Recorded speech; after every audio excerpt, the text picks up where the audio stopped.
Aaron Sudheendran. The topic is the game of scores. The topic is the game of scores. Aaron Sudheendran. Sometimes the biggest lessons in life don't come from textbooks or teachers, they come from defeat. Good evening, one and all. When I first got these gloves, they were perfect. Clean, shiny, untouched, and absolutely useless. They slipped, they didn't grip, they were just a lot of expensive, wasteful rubber. To truly make them work, I had to wear them down, get them muddy, scuffed, worn in. Every mark shows where they've been tested. Every stain shows where they've fought. These gloves became my armor, my equipment in a world that constantly feels like a game of scores. You see, I love football. For the longest time, I have been part of a football team that has usually come out on top. I won't say that I'm Manuel Neuer, but I like to believe that I'm pretty decent. In fact, the people in my compound even call me Iron Man. Not because I'm invincible, but because I try to save every shot coming my way like my life depends on it. But what I hadn't realized back then was that Iron Man wasn't simply defined by his iron suit, but rather by his iron heart, his courage, his refusal to be limited by expectations. For me, success felt quite simple. Give it your all, win the match, and keep improving. It seems like a pretty good mantra because it was. For a very long time, I was at the top of my grade until distractions crept in. Roblox mainly. Thank God that's finally banned in Qatar. Nevertheless, due to these distractions, my focus slowly started slipping, and so did my grades. Because in the game of scores, one slip, one distraction, and suddenly you're tumbling down the leaderboard you didn't even know you were climbing. On one such day, on the one match day where I heard a football scout would be present, I got back an exam paper, covered in red. One more letter in bold, reminding me how far I had fallen from the pedestal that I was once atop. Nevertheless, I pushed this out of my mind as I went down to the pitch, stood in goal with my gloves on and my heart thumping in my chest. But my mind wasn't on the ball. It was on that one grade. When the whistle blew and the match began, the ball came flying right at me and it whizzed right past me into the back of the net. My hands felt like lead.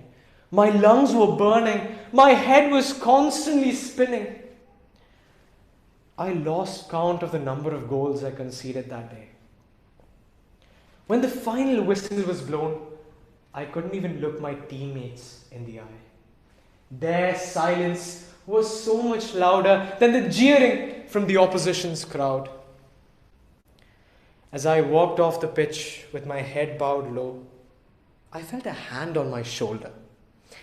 A man in his late 40s, with a clipboard in his hands, looked at me with the warmest smile.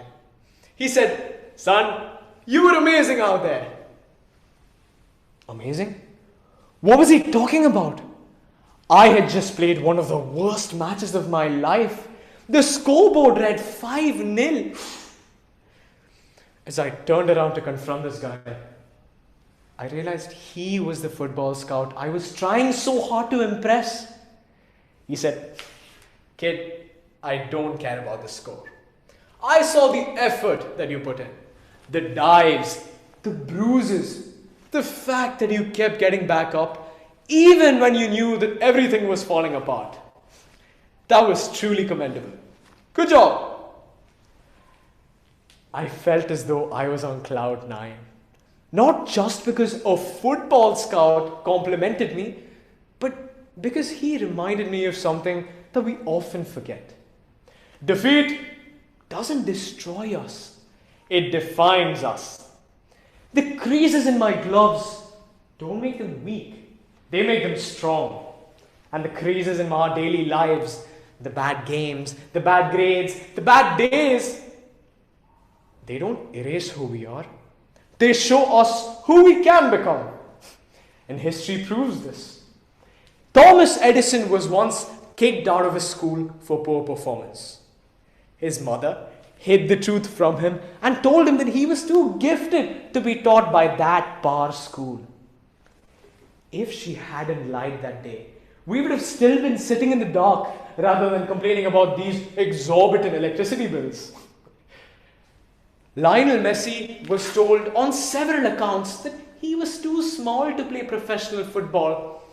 And if he had listened, we would have missed out on one of the greatest talents in all of sports history.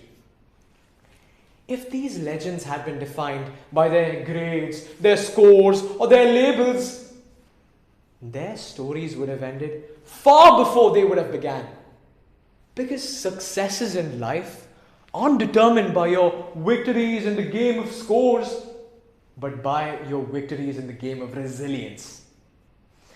So, dear audience, don't get me wrong. Work hard. Ensure that you are at the top of your grade. But never forget, when the marks are forgotten, when people stop asking you about your SAT score, your CGPA result, they'll start remembering your character. Because you, my friend, are more than a grade. You're more than a score. You're more than just one bad day. In the same way, I am not my failures. I am not my grades. I am not a number because I am Iron Man. Thank you. Contest check.